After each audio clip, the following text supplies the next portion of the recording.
Nah, jadi saudaraku rahimakumullah, 10 tanda besar akan mengiringi perpindahan kita dari babak keempat ke babak kelima. Dan Nabi menyebutkan ke-10 tanda besar itu dalam sebuah hadis sahih riwayat Muslim. Saya bacakan cepat saja. Ada ad-dukhan, kabut asap menyelimuti planet bumi kita selama 40 hari 40 malam. Ada sosok Dajjal, a'zamul fitnah, fitnah yang paling dahsyat sepanjang zaman. Ada dabbatul ard, binatang melata yang tadi sudah saya singgung, akan ngasih tanda siapa orang beriman, siapa orang kafir. Kemudian ada matahari terbit dari tempat terbenamnya, pertanda pintu taubat sudah tertutup. Kemudian ada turunnya Isa ibnu Maryam alaihissalam. Jadi kita umat Islam punya keyakinan yang mirip kayak orang Nasrani, Pak. Mereka meyakini Yesus Kristus bakal turun dari langit di akhir zaman. Kita juga keyakinannya sama, cuma kita menyebutnya Isa alaihissalam. Dan kita akan buktikan siapa yang nanti kecelek begitu Isa alaihissalam turun. Sebab Isa alaihissalam menurut keyakinan kita begitu turun, pertama kali yang dikerjakan apa? Masuk masjid, ikut sholat berjamaah dengan cara umat Islam. Dia tidak cari-cari gereja, Pak. Gitu. Isa alaihissalam nanti akan membunuh Dajjal. Isa alaihissalam nanti akan mengajak semua orang kafir dan semua ahli kitab Yahudi Nasrani, ya, untuk memeluk agama Nabi Muhammad sallallahu alaihi wasallam. Bahkan Isa alaihissalam di masa kepemimpinannya menghadapi semua orang kafir termasuk Yahudi Nasrani hanya menawarkan 2 pilihan, Pak. Pilihan pertama, aslim taslam, masuk Islam engkau, niscaya engkau akan selamat dunia dan akhirat. Kalau nggak mau, sama Isa alaihissalam dibunuh. Wah, kok ngeri gitu, Ustaz? Bukan soal ngeri, soalnya kalau Isa alaihissalam sudah turun, tandanya apa? Dunia sudah memasuki injury time, udah mau berakhir dunia ini. Kan keterlaluan kalau masih ada orang kafir Yahudi Nasrani, dunia udah mau berakhir, Isa alaihissalam sudah turun, masih ngeyel juga, mending mati dia. Gitu.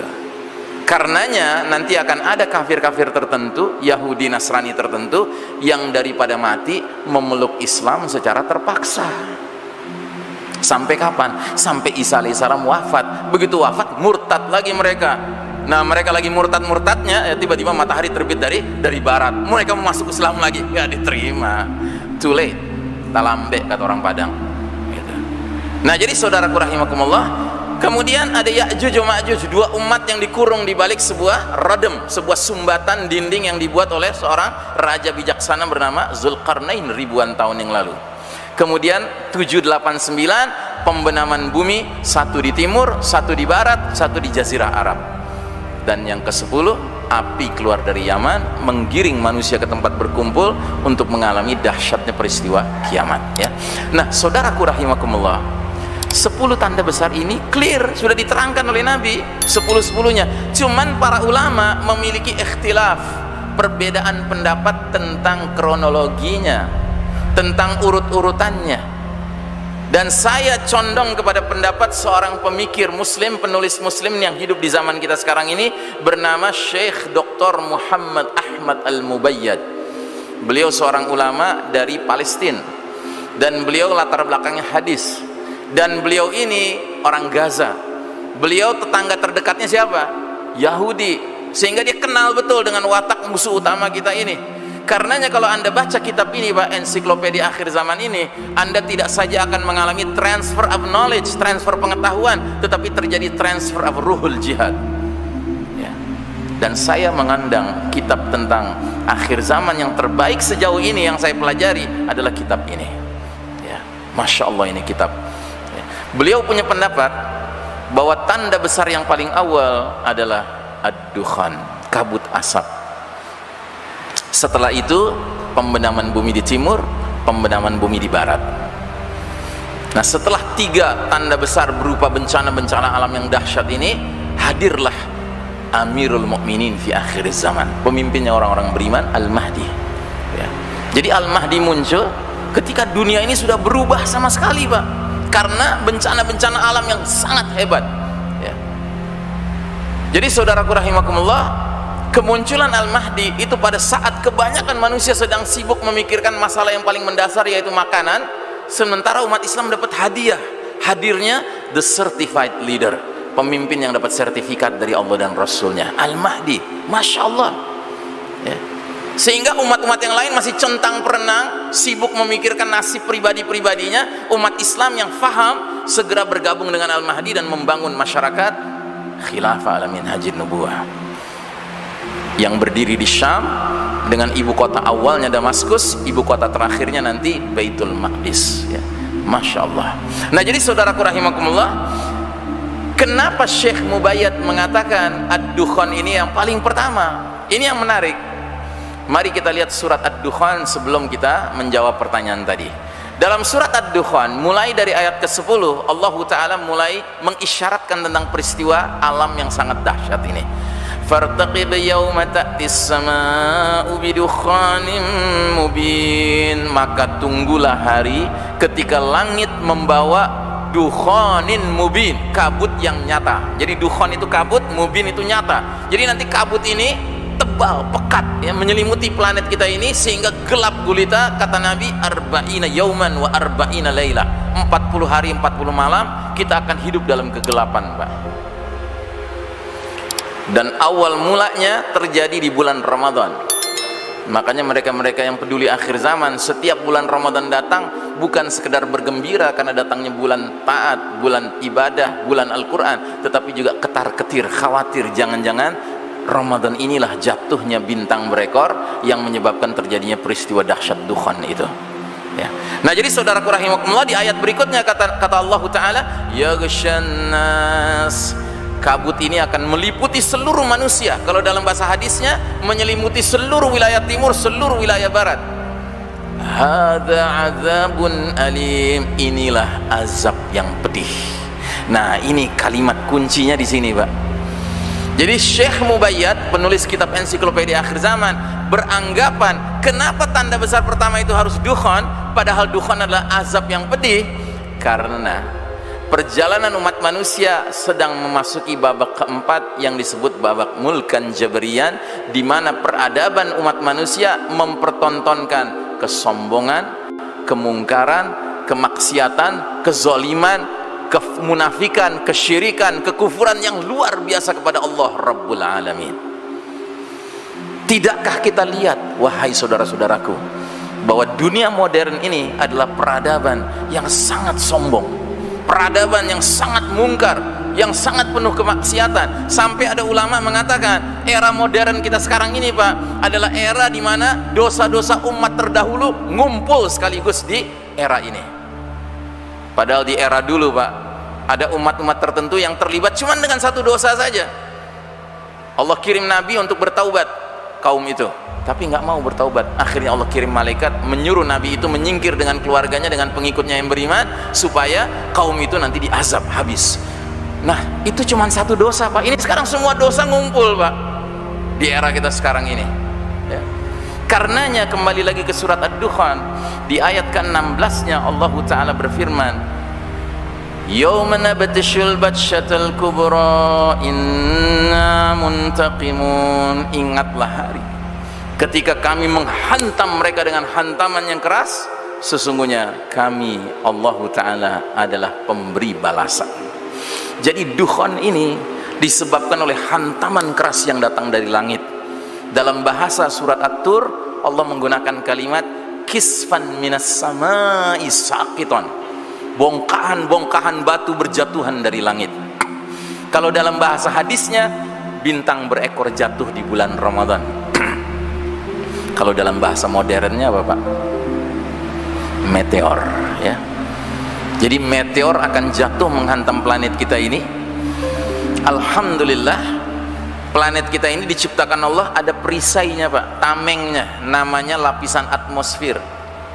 Menurut para ilmuwan, di jagat raya kita ini, Pak, berseliweran di sekitar planet bumi kita ini, meteor-meteor yang ukurannya raksasa, besar sekali, yang kalau satu saja melintas dan menabrak planet kita ini, itu dahsyat. Kata ilmuwan, karena ada tamengnya, meteor raksasa ini akan pecah. Tapi pecahannya akan ada yang lolos, menabrak daratan, menabrak lautan. Dan yang lolos ini ukurannya ada yang sampai garis tengahnya 2 km, Pak. Batu garis tengahnya 2 km, bergerak dengan kecepatan puluhan ribu kilometer per jam. Kalau dia menabrak daratan, tentu dia akan menimbulkan kepulan asap kayak bom nuklir. Tetapi bom nuklirnya berlipat-lipat kali dari bom nuklir biasa. Makanya cendawan asapnya itu akan meluas sampai menyelimuti seluruh wilayah timur dan barat, kata Nabi. 40 hari 40 malam kita hidup dalam kegelapan. Itulah peristiwa ad-dukhan. Sementara bongkahan-bongkahan yang jatuhnya di laut, di samudra, menimbulkan apa, Pak? Tsunami. Tapi tsunaminya bukan tsunami yang dinding airnya 5 meter, 20 meter, 30 meter. Tidak, Pak, ratusan meter. Menurut salah seorang ilmuwan, dia bisa sampai 235 meter, Pak, ketinggiannya. Tentu kalau dia menghantam daratan, maka wilayah-wilayah tertentu yang lebih rendah dari 235 meter itu akan terbenam. Nah, itulah fenomena pembenaman di timur, pembenaman di barat. Dalam riwayat yang lain lagi diterangkan, kata Nabi, dukhan ini akan memenuhi semua yang ada di timur dan di barat. Jadi seluruh dunia gelap gulita, menyelimuti selama 40 hari dan 40 malam. Adapun bagi orang beriman, dia terpapar dukhan, menyebabkan semacam zukmah, pilek atau flu. Sedangkan bagi orang kafir, dia akan seperti orang mabuk, keluar cairan dari lubang hidung, lubang telinga dan duburnya. Jadi kayak zombie-zombie gitu orang-orang kafir itu, ya. Dalam riwayat yang lain lagi dari putranya Umar bin Khattab dikatakan, kabut asap ini akan masuk ke telinga orang kafir dan munafik, sedangkan kepala mereka dirasakan seperti kepala hewan yang terpanggang. Jadi dia dikatakan azab yang pedih, terutama bagi orang kafir dan munafik. Kalau bagi orang beriman, dia mengalami kesulitan juga, tetapi kesulitannya sebatas pilek, flu. Bayangkan. Jadi kalau kita dipanjangkan umurnya sampai harus mengalami dukhan, pastikan iman kita terpelihara, supaya badan kita nggak ikut membengkak, supaya nggak keluar cairan-cairan dari lubang telinga kita, karena itu azab bagi orang munafik dan orang kafir. Tapi bagi orang beriman, ya, dia mengalami kesulitan, tapi kesulitannya sebatas pilek dan flu saja, ya. Nah, yang lebih penting lagi adalah mengantisipasi dampak dari hantaman keras serta dukhan ini. Yang pertama yang akan muncul adalah vast continental landslides, pembenaman bumi berskala benua.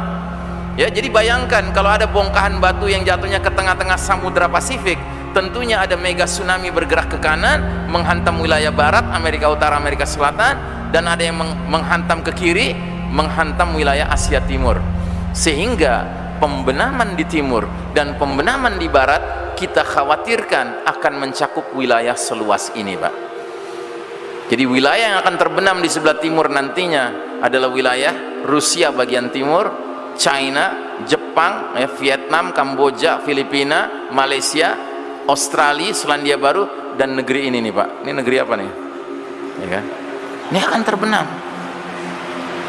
Tidak bermaksud menakut-nakuti ya, cuma ini logikanya saja. Kita berpikir logikanya saja. Termasuk kita renungkan hadis-hadis tentang peperangan di akhir zaman, di zamannya Al-Mahdi, nggak ada menyebutkan negara Cina terlibat di dalamnya, Jepang terlibat di dalamnya, nggak ada. Filipina, ya, Australia, Selandia Baru nggak terlibat. Apalagi Indonesia, nggak ada disebut. Gitu. Kalau India masih disebut, perang di akhir zaman melibatkan negara India masih disebut, ya. Begitu juga yang sebelah barat, wilayah yang kita khawatir akan terbenam adalah Amerika Utara dan Amerika Selatan. Ini semuanya terbenam. Makanya tidak ada satu hadis pun menyebutkan di akhir zaman ada perang lawan Amerika, nggak ada. Ya jelas nggak ada dong, Ustadz. Nama Amerika kan belum ada di zaman Nabi. Oh enggak. Ada hadis tentang peperangan antara kaum muslimin dengan kaum Yahudi. Ini hadis tentang akhir zaman juga. Kata Nabi, kalian umat Islam akan berada di sebelah timur dari Nahrul Urdun, sedangkan Yahudi di sebelah barat dari Nahrul Urdun, sungai Jordan. Yang pada masa itu tidak ada seorang sahabat pun yang ngerti Urdun itu di mana. Nggak ada yang tahu. Jadi kalau Nabi mau atas kehendak Allah, bisa saja Nabi menyebutkan negara Amerika terlibat dalam perang-perang di akhir zaman. Tapi kenapa Nabi nggak sebut? Jangan-jangan karena wilayah ini sudah terbenam, Pak. Gitu. Nah, jadi pembenaman di timur dan di barat boleh jadi menenggelamkan banyak sekali wilayah karena mega tsunami yang terjadi, tetapi mungkin menyisakan dataran-dataran tingginya. Ya, puncak-puncak gunungnya mungkin masih terjaga, terpelihara. Karena apa? Karena ketinggian puncak gunung, dataran tinggi masih lebih tinggi dari ratusan meter tadi, tsunami tadi. Makanya kalau ada di antara Anda berpikir, wah kalau gitu saya mau ngungsinya ke puncak Gunung Merapi misalnya gitu ya, silakan saja. Mau siap-siap bikin kampung akhir zaman di situ sama orang-orang beriman lainnya yang sevisi semisi dengan saya, silakan saja. Cuma jangan kaget, nanti Anda tidak lagi tinggal di puncak Gunung Merapi, tapi Anda tinggal di Pulau Merapi, ya, karena sekelilingnya sudah jadi air semua, gitu. Kemudian yang kedua, yang akan timbul apa? Significant depopulation. Ya, pengurangan populasi planet bumi ini secara signifikan karena banyak yang tewas, Pak. Ya bayangkan, ini kan wilayah-wilayah yang penduduknya banyak sekali, Pak. Apalagi negeri yang warnanya kuning ini. Negeri apa nih? China. 2 miliar, Pak, penduduknya. Penduduk bumi aja 7 miliar, dia 2 miliar sendiri, Pak. Makanya saking banyaknya sebagian sudah mulai diekspor paksa ke sini kan. Gitu. Nah, kalau kita ngerti skenario akhir zaman, kita tinggal bilang sama mereka-mereka yang pada kesini ini, ya silahkan lu datang ke sini, lu bakal tenggelam loh. Nah, gitu. Sambil kitanya harus punya rencana. Kitanya kemana? Ya kita harus hijrah, Pak. Kan Nabi dulu hijrah, ya kita juga harus hijrah, Pak. Nah, kira-kira kita hijrahnya kemana? Ya kita hijrah ke tempat pemimpin kita bakal muncul. Pemimpin kita siapa? Al-Mahdi, Amirul Mukminin fi akhir zaman. Munculnya di mana? Senayan. Hah? Di mana munculnya Al-Mahdi? Di Mekah dia munculnya. Jadi idealnya kalau kita bisa, kita siap-siap hijrah ke Mekah, idealnya. Kalau nggak bisa, kita hijrah ke Syam. Karena yang hijrah ke Mekah memang hanya as-sabiqunal awwalun, generasi awal saja dari pionir-pionir yang membaiat Al-Mahdi. Tetapi yang kebanyakan umat Islam nanti akan hijrahnya ke Syam. Karena apa? Dari Mekah itu Al-Mahdi akan menuju ke Syam, karena di sanalah khilafah min haji nubuwah akan tegak. Gitu. Kebanyakan umat Islam nanti hijrahnya ke Syam. Tetapi yang sedikit, yang awal-awal itu hijrahnya ke Mekah. Karena mereka ingin menjadi as-sabiqunal awwalun yang registrasi langsung kepada Al-Mahdi pada masa Al-Mahdi masih sepi pendukungnya. Gitu. Baik, kemudian yang berikutnya, global famine, kelaparan mendunia terjadi. Makanya ada dalil mengisyaratkan kalau kalian sudah lihat bintang berekor di bulan Ramadan, simpan makanan sekuat kemampuanmu. Ya. Karena apa? Nanti akan terjadi kelaparan di mana-mana. Ya bayangkan 40 hari 40 malam matahari bersinar karena tertutup oleh kabut asap tebal, maka tanah tidak bisa kena matahari, tanaman, tumbuhan, pohon-pohonan nggak menghasilkan. Maka orang di mana-mana kelaparan. Dan yang mengerikan, kalau orang sudah kelaparan, terjadilah saling berbunuhan memperebutkan makanan. Gitu. Nah, yang kelima, yang mungkin nggak pernah kita bayangkan adalah akan terjadi shutdown of modern technology. Teknologi modern ini berhenti aktif, Pak, berhenti beroperasi. Bagaimana penjelasannya? Ya bayangkan batu besar, Pak, bergerak dengan kecepatan puluhan ribu kilometer per jam, bergesekan dengan udara, tentu menimbulkan induksi besar-besaran. Yang orang barat katakan akan terjadi fenomena EMP, electromagnetic pulse. Maksudnya apa? Semua benda-benda kelistrikan macet, nggak bisa dipakai lagi. Termasuk tumbukan keras batu kepada tanah itu, dataran-daratan itu, menurut ahli fisika akan merubah sifat zat-zat tertentu. Kayak besi itu nanti akan jadi lengket. Makanya instrumen-instrumen yang terbuat dari besi yang sedikit rumit nggak bisa dipakai lagi nanti. Contohnya sepeda, besi apa? Rantainya kan besi, gearnya besi, nggak bisa dipakai. Bedil, pelatuknya besi, pelurunya besi, nggak bisa dipakai. Dan inilah yang Nabi maksudkan dalam hadis sahih riwayat Muslim. 3 kali Nabi sebutkan di hadapan para sahabat, wa'udtum min haitsu bada'tum, wa'udtum min haitsu bada'tum, wa'udtum min haitsu bada'tum. Kalian akan kembali kepada kondisi seperti sedia kala. Kalian akan kembali kepada kondisi seperti sedia kala. Kalian akan kembali kepada kondisi seperti sedia kala. Para sahabat mendengar hadis ini nggak ngerti. Kenapa nggak ngerti? Karena mereka tidak pernah hidup dengan komputer, nggak pernah hidup dengan handphone, nggak pernah hidup dengan listrik, dengan mobil, motor, pesawat udara. Mereka nggak ngerti. Kita yang hidup di era teknologi canggih sekarang ini membaca hadis ini bisa membayangkan, oh ini maknanya akan terjadi setback of civilization, peradaban bakal mundur ke belakang lagi. Makanya hadis-hadis tentang peperangan di akhir zaman mengisyaratkan Al-Mahdi dan pasukannya berperang dengan tombak, dengan pedang, dengan panah, berkuda lagi, ya. Nah, jadi saudaraku rahimakumullah, Syekh Mubayyad dalam kitabnya Ensiklopedia Akhir Zaman mengatakan shutdown of modern technology tidak buruk bagi umat Islam, malah dia berkah bagi umat Islam. Kenapa? Karena dia berlangsung di seluruh dunia. Anda tahu nggak, kita orang Indonesia ini Pak, lebih mampu bersabar kalau mati lampu daripada orang-orang di London, di New York, di Tokyo Pak. Mereka di sana kalau udah mati lampu 5 jam Pak, oh udah panik Pak, bursa efek macet, ya kan? Kalau kita kan alhamdulillah sering dilatih sama PLN kan, mati lampu sekian jam kita sabar, kita tinggal panggil anak cucu kumpulin, ayo store hafalan, nah, gitu ya kan, kita tahu harus berbuat apa, nggak panik kita. Nah jadi Syekh Mubayyad mengatakan shutdown of modern technology it's not bad for the Muslims, it's good for the Muslims, bagus malah buat umat Islam. Kenapa? Karena begitu dia terjadi, umat Islam bisa istirahat. Istirahat dari apa? Dari perlombaan mengejar ketertinggalan di bidang teknologi menghadapi barat kafir. Sebuah perlombaan yang pada hakikatnya nggak akan pernah bisa kita menangkan Pak. Kenapa? Karena barat kafir nggak rela kita memenangkannya. Jangankan memenangkannya Pak, setara dengan mereka aja nggak boleh. Buktinya apa? Putra-putra muslim yang cemerlang otaknya, kalau belajar ke Amerika, belajar ke Eropa, itu nggak diizinkan pulang Pak, dikasih warga negara setempat. Brain drain Pak, disedot Pak pikirannya, nggak boleh bermanfaat buat negeri-negeri muslim. Kalau ada sebuah negeri muslim punya gagasan bikin pembangkit tenaga listrik nuklir, wow dipersulit Pak, termasuk PBB mempersulit gitu. Kenapa? Mereka nggak mau negeri muslim maju di bidang teknologi. Akhirnya apa yang Allah lakukan?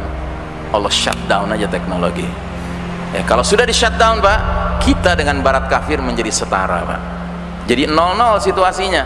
Dan kalau sudah seperti itu Pak, kaedah orang Betawi baru boleh kita pakai Pak, lo jual kue borong gitu ya kan, dengan catatan kitanya latihan Pak, persiapan.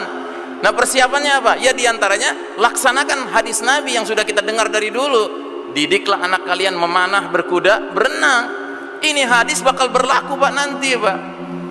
Dan jangan kita sok-sok modern dalam menafsirkan hadis ini. Ustadz itu maksudnya bukan benar-benar memanah Ustadz, belajar nembak.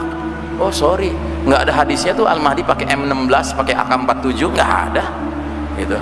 Ustadz itu bukan benar-benar berkuda, Ustadz belajar bawa tank, belajar bawa jet gitu kan. Oh, nggak ada tuh hadisnya Isa alaihissalam nanti turun naik Phantom, naik Stealth gitu, nggak, diantar malaikat. Nah jadi saudaraku rahimakumullah ya, inilah yang harus kita antisipasi dalam waktu dekat ini. Kita nggak tahu kapan waktu itu akan terjadi, tapi kalau ngelihat perilaku manusia hari ini Pak, tampaknya azab Allah is very close, sudah sangat dekat Pak. Karenanya kita harus mempersiapkan diri dan keluarga kita ya untuk menghadapi situasi huru hara akhir zaman yang di satu sisi mengandung banyak kesulitan-kesulitan, tapi di lain sisi bersamaan dengan kesulitan itu ada kebaikan, ada busyra, ada kabar gembira. Apa itu? Hadirnya pemimpin kita dan berpindahnya kita ke babak kelima ya. Ini yang harus kita sadari Pak, bahwa ajaran Islam adalah ajaran yang menginginkan kita ini optimis dengan kabar-kabar gembira, tapi nggak sampai melupa menjadi lupa daratan. Kita harus ingat untuk dapat kabar gembira itu ada kesulitan-kesulitan yang harus kita hadapi. Dan jangan cuma ngeliat kesulitan-kesulitan sehingga kita jadi pesimis, padahal ada kabar gembira di balik kesulitan-kesulitan itu yang harusnya membuat kita optimis. Gitu. Inna ma'al usri yusron, inna ma'al usri yusron. Bersama kesulitan ada kemudahan. Bukan sesudah kesulitan Pak ada kemudahan, tidak. Bersama kesulitan ada kemudahan. Makanya ketika Nabi berbicara tentang kabar gembira Al-Mahdi, Nabi menggunakan kalimat ubasyirukum bil mahdi yub'atsu fi ummati. Ku kabarkan berita gembira akan datangnya diutusnya Al-Mahdi ke tengah umat ini saat apa? Saat perselisihan antar manusia menjadi-jadi, saat gempa semakin sering ya, dan Al-Mahdi akan memenuhi bumi secara merata dengan keadilan setelah bumi dipenuhi secara merata dengan kezaliman di babak keempat ini. Jadi saudaraku rahimakumullah, satu hadis ini ada kabar gembiranya, datang sang pemimpin, tetapi ada kabar yang mengerikan. Perselisihan antar manusia menjadi-jadi, gempa semakin banyak, dan kezaliman merata. Tidakkah kita menyadari sekarang ketiga perkara itu sudah lengkap? Demikianlah kira-kira kaji kita pada malam hari ini. Subhanakallahumma wa bihamdika asyhadu an la ilaha illa anta astaghfiruka wa atubu ilaik. Walhamdulillah.